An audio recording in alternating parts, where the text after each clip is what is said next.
Welcome to the deep dive. So today we are jumping right in, no gentle introduction. We're going straight into a really high stakes investigation. It's being led by a private investigator, a man named Lunia, based out of Jaipur. And the sources you brought today, they paint a picture of something much bigger than a simple mystery. It feels more like a strategic war on two fronts. It's true. And what's so compelling right from the start is that we're not talking about local crime. This is a clash between, high-level private intelligence work on one side and really profound ancient history on the other. So our mission for this deep dive is pretty clear. We need to distill who the key players are, define this incredible ancient tech at the center of it all, and then, most importantly, analyze the three strategic moves Luni has to pull off to win. All right, let's get right to it. The centerpiece of this whole puzzle, the Raksha. This is what Lunia is after, and our sources give us this really specific description. It's an ancient Indian hydraulic automaton. That's very specific jargon. What's the real takeaway for us? What does that actually mean? Well, the real takeaway is that Luni is basically trying to decipher a lost branch of science. We have to stop thinking of the Raksha as some kind of, mystical object. We should see it as a sophisticated machine, one that runs on fluid dynamics. Fluid dynamics, so like water pressure and things like that. Exactly. An automaton suggests complex, maybe even programmable clockwork. But all of it is driven by water. Wow.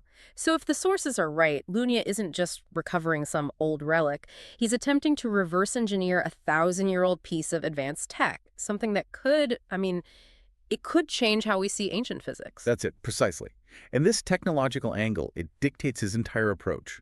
His main goal isn't just to get the machine, it's to decipher its true power, which means he has to understand the core mechanism, the design itself. It's an engineering mission, really, not just detective work. And that forgotten knowledge is what makes it so valuable. So valuable. Now, Lunia is obviously working in a very crowded field here. He's not the only one who sees the value in this. Which brings us to the opposition. This organization with a surprisingly gentle name for what they do. Three Bells. Right. And what's so fascinating is that Three Bells doesn't actually seem that focused on stopping Lunia from getting the Raksha. Their attention seemed to be somewhere else. They're preoccupied with a totally different objective. Okay, what's that? They're trying to secure the legendary Malabar stone. Okay, let's unpack this a little. This is getting complicated. A double chase. So Lunia is trying to decode the machine, the Raksha, and at the same time, Three Bells is going for this other historical prize, the Malabar stone. Yes, and that implies the whole mystery involves a hunt for two massive artifacts at the same time. And they must be connected somehow. Yeah. If we connect the dots, it suggests they're interconnected. Maybe the Malabar stone is the power source for the Raksha, or a key, a component it needs to run.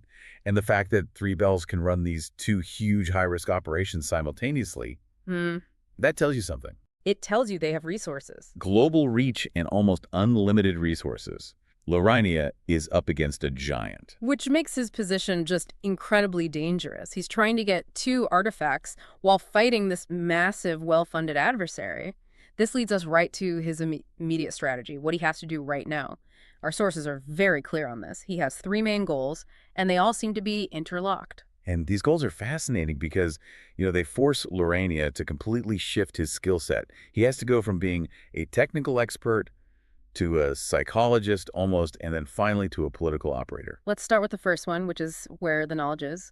Goal 1, deciphering the artifact. He has to fully decode the Raksha's design. This is the foundation, right? It has to be. If he can't figure out the machine, he can't guess what Three Bells plans to do with the Malabar stone, assuming they're linked. Right, but just having the blueprints isn't enough. No.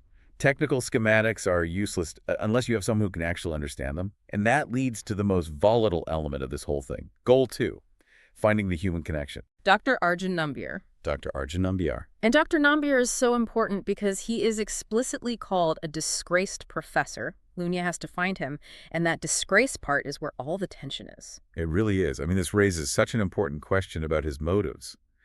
The sources don't say why he was disgraced. And that adds this huge layer of psychological complexity. So was he disgraced for academic fraud? Maybe he exaggerated the Raksha's power? Was he disgraced because he found something real and refused to hand his research over to someone? Like Three Bells. A person who's had their career ruined is either desperate for redemption, which would make him reliable, or he's desperate for money and completely compromised. That's the tightrope. Lunia's job isn't just to find him. He has to figure out almost instantly if Nambiar is an enemy or an ally. And that one judgment call could decide everything. If Nambiar is an enemy, it's a dead end. But if he's an ally, He's the only person alive who can unlock the Raksha's secrets. and even that might not be enough. If we look at the third goal, it seems like Lunia knows he can't win this fight alone, even with Nambiar. Right.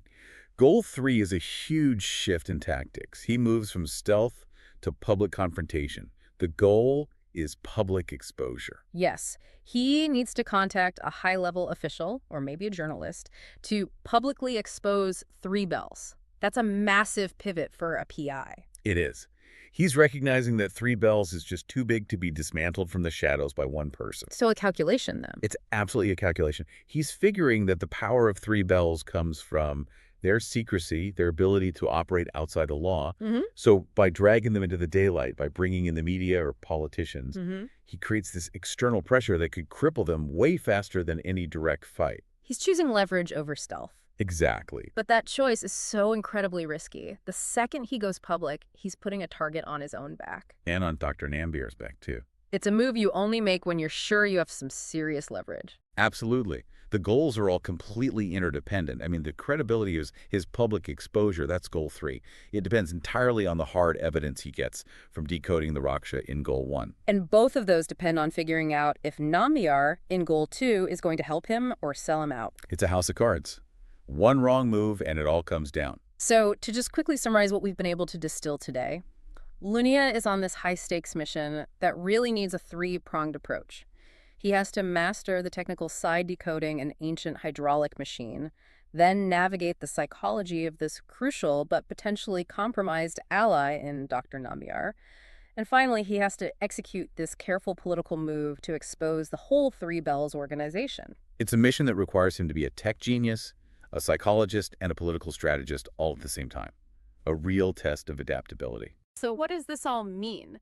It means this case is simultaneously technical, psychological, and political, and that leaves a really fascinating final thought for you to chew on. We know that Three Bells is actively hunting the legendary Malabar stone right now.